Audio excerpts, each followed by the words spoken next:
Plusieurs événements en un. Bénin Télécom SA a procédé au lancement de son guichet unique et du POP, point de présence, et aussi au lancement des travaux de déploiement de la technologie 4G. Une révolution fruit des grandes réformes impulsées par le chef de l'État, des réformes qui ont permis à Bénin Télécom décadente de se relever pour aujourd'hui devenir une société assez performante.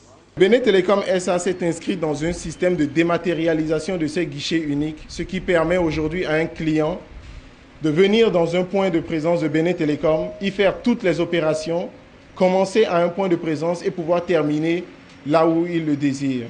Ce qui lui enlève la contrainte de se présenter physiquement tout le temps pour ses opérations. Sur un autre plan, Bénin Télécom a aussi modernisé son centre de transit international, un investissement de plus de 1 milliard de francs CFA qui a permis d'augmenter les offres sur les capacités internationales et les faire passer notamment aujourd'hui de 5% en 2013 à près de 25% en 2014.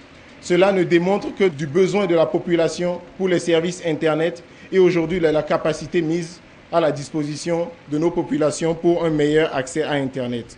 L'économie numérique pourrait faire passer de 1,1% le produit intérieur brut en 2013 à près de 10% en 2025. C'est la raison pour laquelle les gouvernements et surtout le vôtre ont saisi l'opportunité en plaçant l'économie numérique au cœur de leur stratégie et en misant sur le déploiement de réseaux nationaux en fibre optique à travers toute l'Afrique et la venue des technologies nouvelles comme la 4G. Aussi prévoyant que réactif à cette révolution, votre gouvernement a décidé de construire un réseau national d'infrastructures en fibre optique et a accordé à Bénin Télécom SA de déployer la 4e génération aussi connue sous le nom de LTE. Conformément à votre vision de faire du Bénin le quartier numérique de l'Afrique à l'horizon 2025, le ministère de la Communication et des Technologies de l'Information et de la Communication, dont j'ai la charge, a adopté comme vision de faire du numérique la chose la mieux partagée comme une denrée indispensable. Dans cette dynamique, nous nous sommes engagés à suivre convenablement les réformes que vous avez initiées dans le secteur des télécommunications et des TIC. Le succès de la conduite de ces réformes fait aujourd'hui du Bénin, selon les rapports crédibles, l'un des pays les mieux reformatés du monde. C'est donc au prix de cette performance gouvernementale que tout le secteur des télécommunications et des TIC subit actuellement de profondes mutations affectant du coup Bénin Télécom SA, l'opérateur historique des télécommunications au Bénin, l'une des sociétés sous la tutelle de mon département ministériel. Mais les réformes ne vont pas au rythme voulu par le chef de l'État. Le rythme de ces réformes est lent, constate-t-il, ce qui n'est pas de nature à faire du secteur des télécoms un vecteur de la croissance à 2 chiffres, comme c'est le cas sous d'autres cieux. Le Bénin ne peut pas se permettre de rester en marge de cette grande opportunité, d'où l'appel du chef de l'État à accélérer le rythme des réformes. Si nous voulons une croissance à 2 chiffres,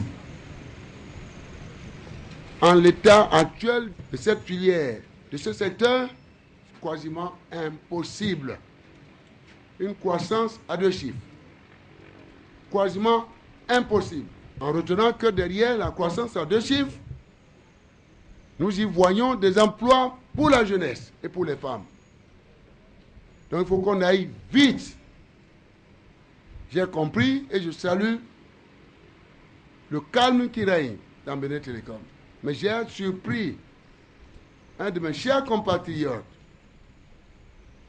qui a tenté de se prononcer sur les réformes qui sont en train d'être faites. Je veux vous rassurer. Nous sommes avec vous. Les emplois seront préservés.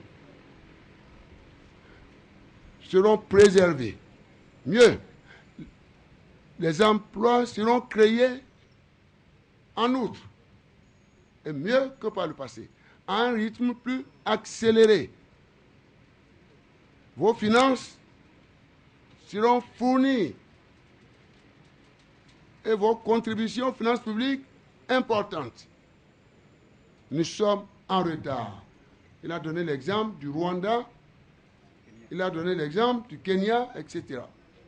Le Premier ministre du Maroc me disait il y a quelques jours qu'il gagne au moins 1000 milliards de francs CFA équivalent du secteur des télécommunications.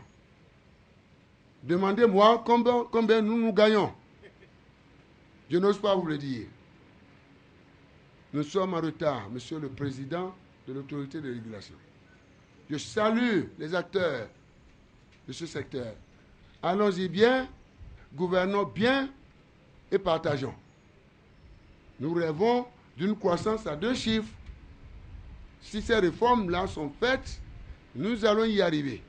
Mais sans ces réformes, c'est quasiment impossible. L'agriculture, c'est vrai, il y a des réformes pour encore renforcer son rôle dans le PIB. Mais il faut absolument relever la part des services, la part des télécommunications et des communications dans le PIB. Elle est très faible. Et cette part ne peut jamais nous conduire à l'émergence de notre économie. J'ai longtemps travaillé dans le monde télécom, où j'ai fait presque tous les opérateurs télécom avant de rentrer chez BNP.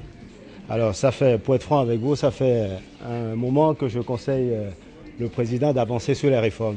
Quand je prends l'exemple du Kenya, qui a presque 9 à 10% de croissance aujourd'hui, c'est grâce aux réformes des télécoms du numérique. Je prends le Rwanda qui n'a rien sur son sol. Le Rwanda, aujourd'hui, est un pays de services. Les call centers, ils ont développé le numérique. Avec le numérique, on peut transférer de l'argent. On peut tout faire. Et c'est comme ça. Donc je suis venu soutenir le DG, Monsieur le Président. Et je pense que c'est une très bonne réforme. Comme vous l'avez dit, on est en retard et il faut accélérer. On ne peut plus attendre. Et je suis très satisfait de ce que je vois aujourd'hui, le guichet unique. Il n'y a que ça qui pourra augmenter notre taux de croissance. Il n'y a que les télécoms. Si on vous dit autre chose, c'est faux. Il n'y a que les télécoms. Merci, Monsieur le Président, et bravo. Merci. Bravo. Merci beaucoup. Quoi qu'il en soit, Benin Telecom SA n'a plus d'autre choix que celui d'accélérer le rythme de ces réformes, car le chef de l'État y tient beaucoup.